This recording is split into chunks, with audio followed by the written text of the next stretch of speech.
In today's video, I'm going to teach you how to reject in Wrike.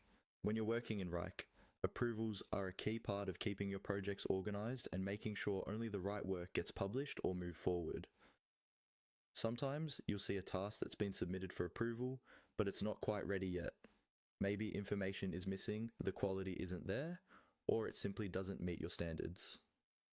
In those situations, you need a clear way to reject the approval so the assignee knows what to fix. That's exactly what we're going to walk through. First, open Wrike and navigate to the workspace or folder where your approval tasks live. This might be in a specific project, a shared folder, or a personal dashboard.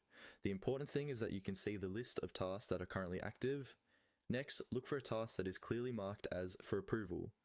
In many setups, this might be indicated by a special status, like pending approval, or by an approvals panel within the task. You might also see an approval icon or a small badge that shows it's waiting on your decision.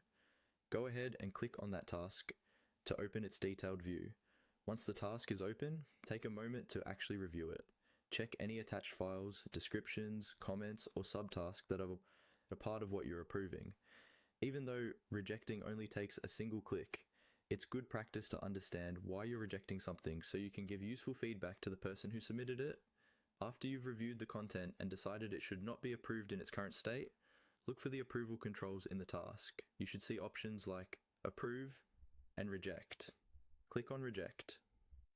In many cases, Wrike will allow or encourage you to add a comment when you reject. This is highly recommended.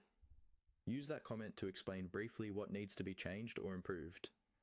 For example, you might mention missing assets, formatting issues, or specific parts that need revision.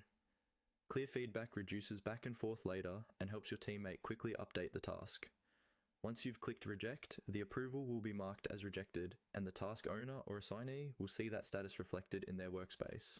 From there, they can make the necessary updates and resubmit the task for approval when it's ready. And that's all there is to it. Select a task that is up for approval, review it carefully, and click reject when it doesn't meet the requirements, ideally adding a helpful note so the next version is spot on.